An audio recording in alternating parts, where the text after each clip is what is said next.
Hello, this is Vince from Burns Stainless with another edition of Vince in Shorts. I think this is actually episode number 5. Last time we did a little introduction on collectors, and today, before we go any further into collectors or any more exhaust theory, I just thought it might be a good time to tell you about our race engine spec form. So for all of you who don't really need to become exhaust experts but just want to go and increase the power of their cars, go win some more races, we've made it a very simple process to get that done. On our website at www.burnsstainless.com, you can see our, first thing that you might see on our webpage is the fact that you can sign up for a newsletter. So if you're not getting these videos, or if you know somebody that might want to get the videos, you might want to let them know about our sign-up system. But anyway, on our home page, right at the top of the page, you'll see a link to the race engine spec form. If you click that link, you will go to the actual form itself. And you can just go in and start filling it out. It's very easy. Now, however, it might be a good idea to get all of your relevant engine information together. Usually an engine build sheet would be good, things that might specify valve sizes, cylinder heads, bores, strokes, that type of information. Also your cam card, and if you have any dyno data, that is also very, very useful. So you just pull up the form, you start filling it out, and it's very simple to do. And in fact, if you're like me, you might even have a lot of autofill information. But I just realized that I'm not using my normal browser here, so you'll just have to bear with me as we go in and type all the information. So at the very top, just the basic info that all of you should know. And I'm just going to shut up here while I finish up this portion of it.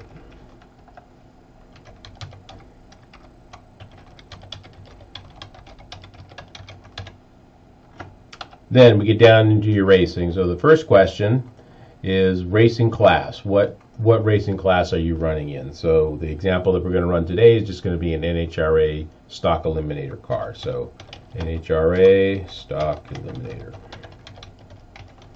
Then we begin, as next question here is just racing type, and that's just the drag down menu we're going to pull down to drag racing. Then describe your objective. What is it that you're trying to do? In this case, this particular customer that we're using as an example wanted just to increase his power in a particular power band between 5,500 and 7,000 RPM. So increase power and torque in the 5,500 to 7,500 RPM. And this objective can be different for everybody. More top-end power, you want the engine to carry higher RPM, you want more mid-range torque. Whatever that objective is, just let us know what it is here. Then we start getting to the nitty-gritty about your engine. So here we ask if you're going to do inches or millimeters on your inputs. Since we're talking about a good old American V8, we're just going to go for inches here. Engine manufacturers, it's a Chevrolet. Engine configuration, it's a V8. All such. In this section here, it might be good to add something like, is it a big block Chevy, small block Chevy, etc. The displacement of this engine is 362 cubic inches. Then we ask for the piston bore and stroke. And this is actually a nice check because, you know, we can calculate the displacement from the bore and the stroke, and that kind of tells us whether or not you're paying attention when you're filling out this form. Compression ratio is a stock eliminator, so low 9.5 to 1 compression. It's naturally aspirated. We're running, in this case, a dual plane manifold. It's carbureted. We're running on gasoline. If you know what your carburetor size is very good information to have here. So these are Quadrajet 750 is what he's running on this car. So what is his usable RPM band? He is telling us between 5,500 and 7,400. Maximum RPM of the engine is 7,600 RPM, and that's just really kind of the maximum that you would really want to run the engine, and not necessarily, you know, if you have a valve train That's supposed to go to 10,000 RPM. I don't know if I really need to know that, but just what is the practical high RPM limit of the engine. Peak horsepower.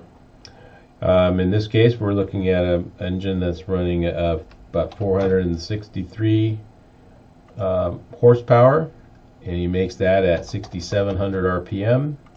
The maximum torque of 440, and he's doing that at 4,300 RPM.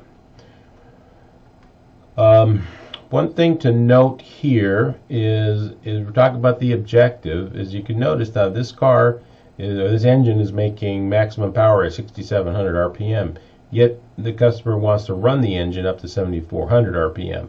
So we're really not wanting to design a header that's going to be maximized at peak torque to peak horsepower, but we're going to run, because it's a stock eliminator engine, they're trying to do things that these engines weren't initially designed to do, like run at these kind of RPMs, but in order to get the car to go down the track faster, that's what they need to have. So that's why it's important to put in not only the RPM band between peak torque and peak horsepower, but actually what is your RPM band that you want to run it in. That's kind of the critical information. Now the form will not let you submit unless you've added all of the required information. There are some fields that are not required, and the system will allow you to run through. Here, this is a section where it actually allows us to upload a dyno sheet. You just click on this, you go into your folders, you choose which file you want to upload, and you just hit OK. Also, if you have some flow data, you can put it in here. Also, if you have an information abstract or any other type of document that you want to include with your form, you can do that here. I've had people give me build sheets. I've had people give me maybe stories on why the engine was developed the way that it was. Anything that you feel is pertinent to this analysis.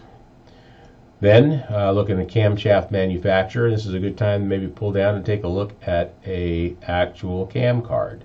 So the cam card for this one is it's a comp cam, and I've kind of underlined the important parts and then just kind of learn how to read this cam card. So one, we want to have the part number.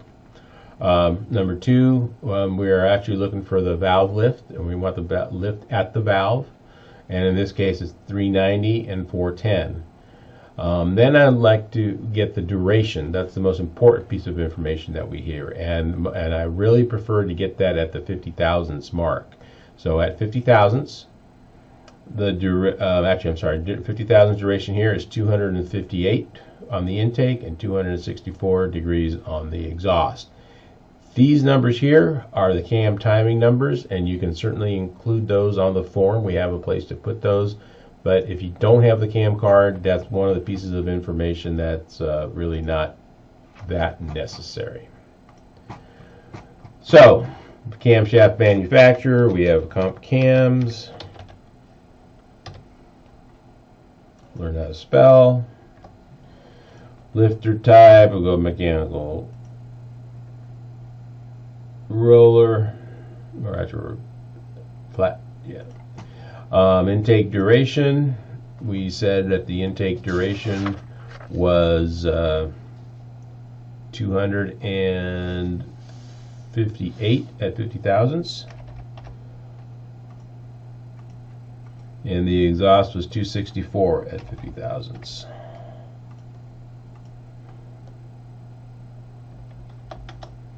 The information we had did not have the rocker ratio. I do not need the rocker ratio unless you are giving me lobe lift up at the top here.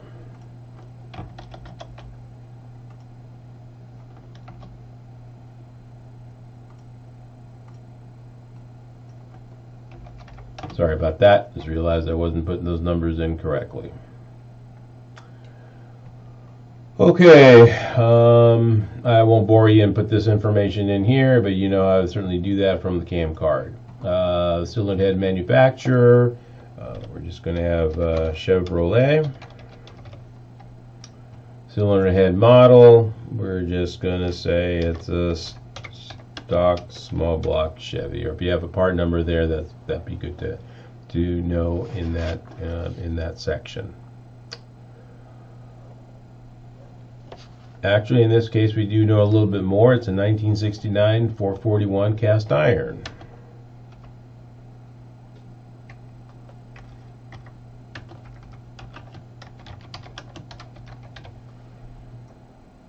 Intake port. This one has the 1.15 inches by 1.97 inches, and it is a rectangular port.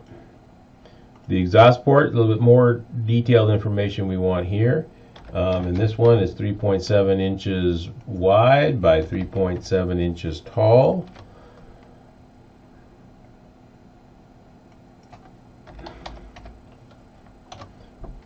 And it's a rectangular port.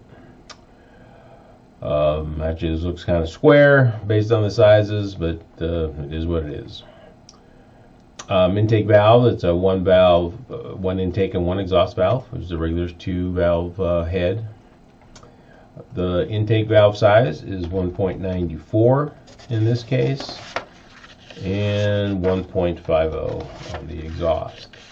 Comments, again, any other general comments that you have here as you've gone through the form, maybe you thought of some more information that you would like to include, you could include that here. And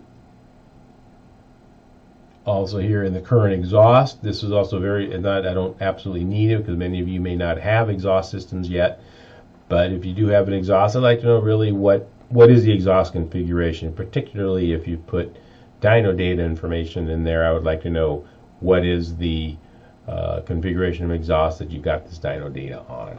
So in this case, he's just running a 4-into-1 header, stepped 1 5/8 inch to 1 3/4 of an inch, and he is running 12-inch long collector, 2.5-inch diameter. I also would like to know what the primary length is of the header. This particular customer did not include that, but we could write something to the effect of, let's say, 36-inch average, ranging from 22 inches to 39 inches, for example.